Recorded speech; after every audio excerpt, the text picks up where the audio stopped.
detalles de cómo fue esto cuando empezaron a especular con la comida y sucedieron cosas. ¿Cómo te va, Marcelo? Simón te saluda. No está Marcelo. Ahí está Marcelo. ¿Me escuchás, querido?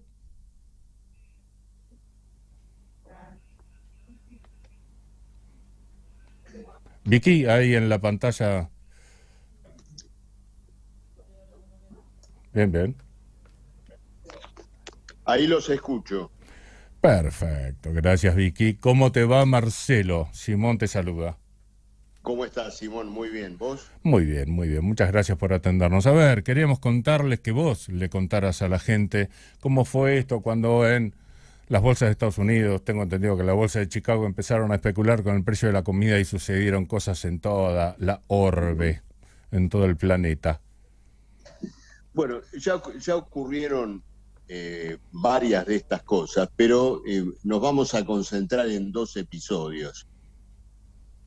El primero tiene que ver o arranca después de la gran crisis de 2007-2008, la crisis del banco Lehman Brothers, bueno, todo lo que fue el estallido de la burbuja hipotecaria. No vamos a hablar de eso porque no ese es el tema que hoy les interesa a ustedes, pero el punto de partida es esa crisis y déjame decirte por qué.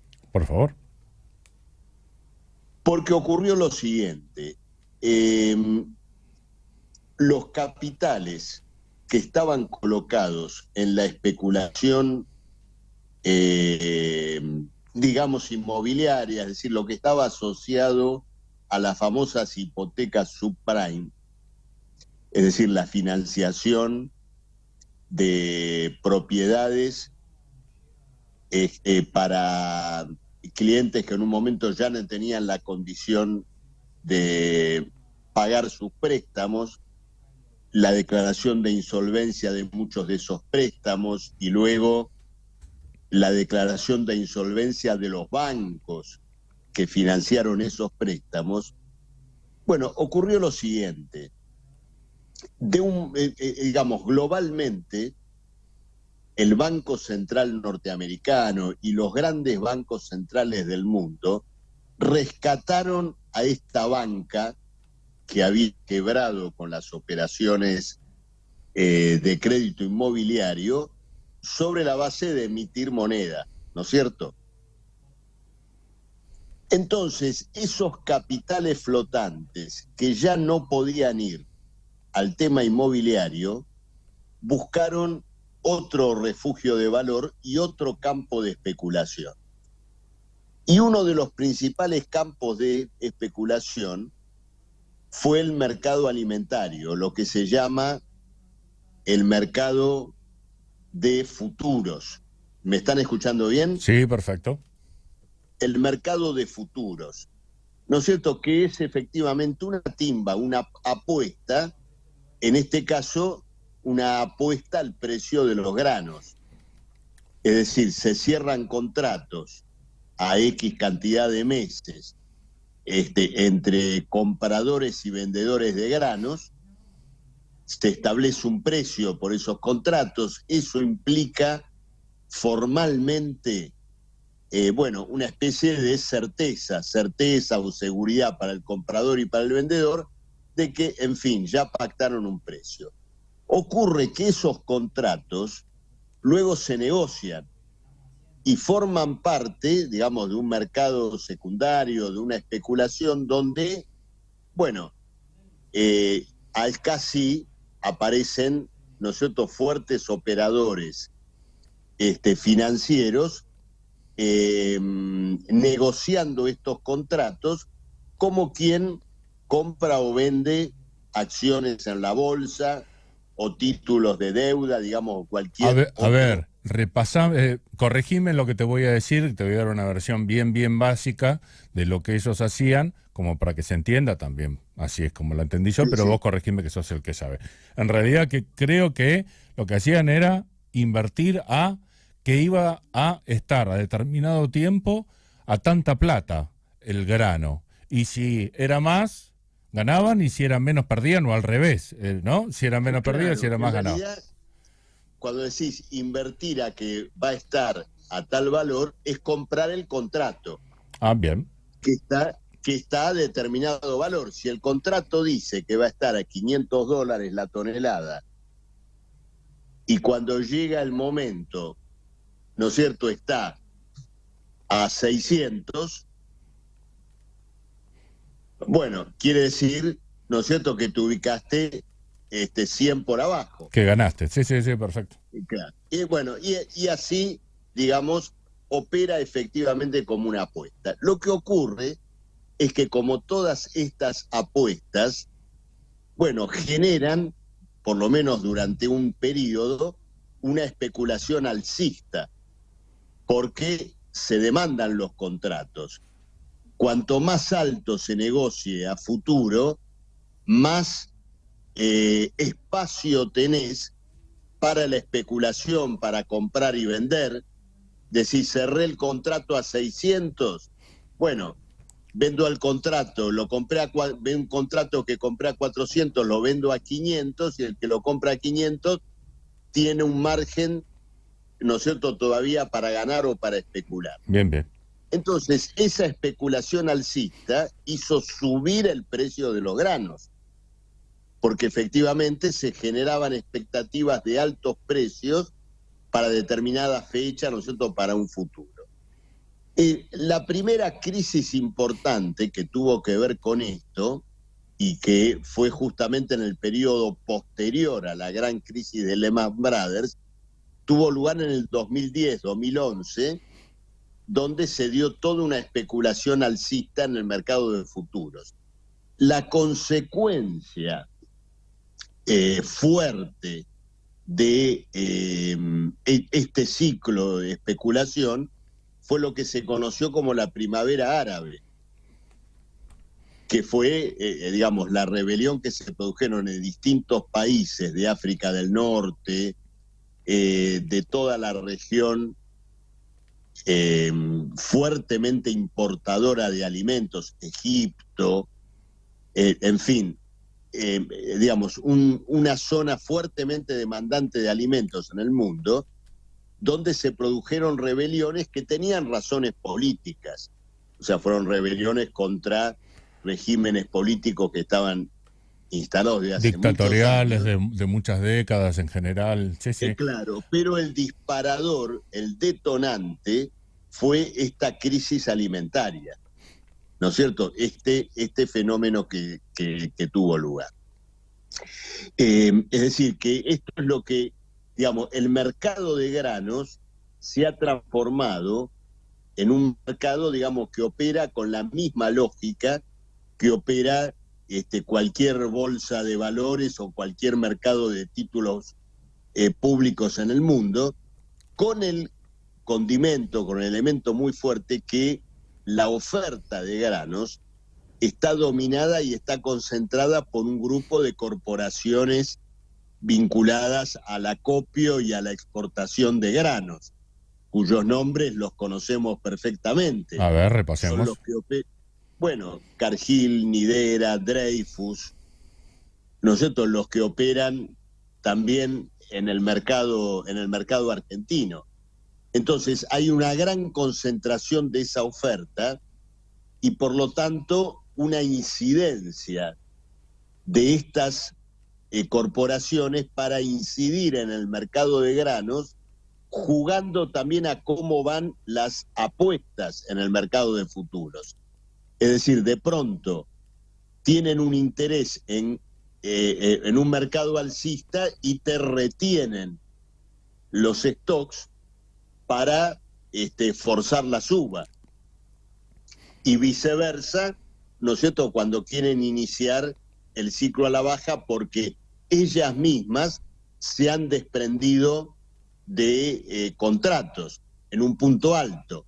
Entonces venden los contratos y al mismo tiempo luego empiezan a vender el grano para generar luego un ciclo descendente de los precios. Es decir, el mercado agrícola es un mercado completamente internacionalizado.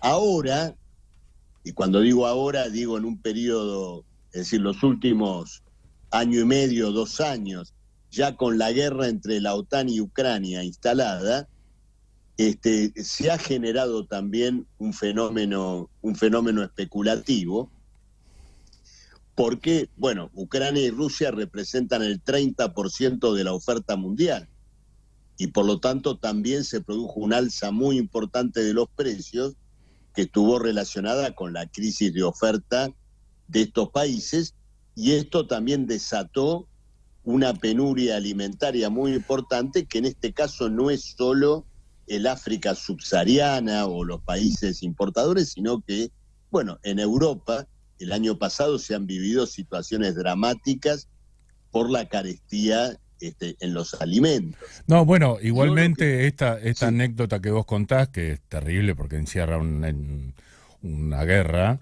por lo menos es un poquito más sincera, ¿se entiende? O sea, por alguna razón, también debe tener su costado espurio, hay dos naciones que ofrecían granos que están en guerra, entonces hay una crisis, pero la otra que vos contaste y de la que había leído hace un tiempo largo fue de gente aburrida que quería ganar plata. Esto de aburridas entre comillas. O sea, no había nada que sí, sí, motivara ese juego más que el afán de lucro. Y de sí, pronto sí, hizo que por mucha gente supuesto. se muriera de hambre. O sea, Por supuesto, el mercado, el mercado de alimentos está completamente dominado por, estas corporaciones que actúan en acople con el mercado financiero que opera con los futuros. es- Hay que decir además que empresas como Cargill, Dreyfus, Nidera, etcétera, ellas mismas están controladas por grandes fondos de inversión en la actualidad. Por ejemplo, BlackRock, Templeton, nombres tristemente célebres en la Argentina, tienen posiciones accionarias importantes en estas empresas de grano. Entonces, muchas veces se dice, te voy a hacer ahora una reflexión económica, en la antigüedad, en las sociedades previas digamos, a lo que llamaríamos globalmente la economía moderna, las crisis de escasez tenían que ver con que muchas veces simplemente no había alimentos, ¿no es cierto? Es decir, no existían físicamente los sí, alimentos, sí, una por mala hecho, cosecha o lo que fuera. una mala cosecha y todo lo demás. Hoy tenemos las crisis alimentarias explicadas por dos razones. Uno, también hay malas cosechas y graves sequías, pero ya no por una fatalidad, sino por el cambio climático. Esto en primer lugar. Hace 1 año y medio en la India hubo una sequía tan monstruosa como la que hay en la Argentina hoy, provocada por una ola de calor. O sea, India vivió hace 1 año y medio lo que nosotros vivimos en marzo pasado. Es decir, no estamos ante fenómenos tan excepcionales ya, Sí, sí, sino sí. que esto se Aleatorios. ha instalado, es decir, que tenemos una penuria climática que es resultado de la acción humana y no de la fatalidad. Esto en primer lugar. Y en segundo lugar, hay escasez, no porque fuera de estos episodios climáticos falten alimentos, sino porque compradores y vendedores no se pueden encontrar. Los que quieren vender granos bajo ciertas circunstancias no los pueden vender, y los que necesitan alimentarse no pueden comprar, no pueden hacerse de los granos porque no tienen condición de comprarlo, porque sus ingresos han marchado muy por detrás de los precios de los alimentos. A esto se agrega, a esta realidad se agrega otra crisis de escasez, que es la provocada por la especulación, que ya no es simplemente el problema de comprar y vender granos, que es apostar al alza, generar una ola alcista, vender en el momento, en la cresta de la ola, generar una situación donde efectivamente muchas poblaciones pasan penurias, bueno, y luego, cuando efectivamente se tienen que liquidar los stocks, bueno, sacarse de encima, ¿no es cierto?, los contratos de futuro, pero ya con un daño alimentario y social. O sea, lo estás sumado. diciendo, pero para dejarlo bien enfatizado, ese juego, esos juegos bursátiles que comenzaron en la década del 2000, continuaron hasta hoy y siguen teniendo los mismos efectos.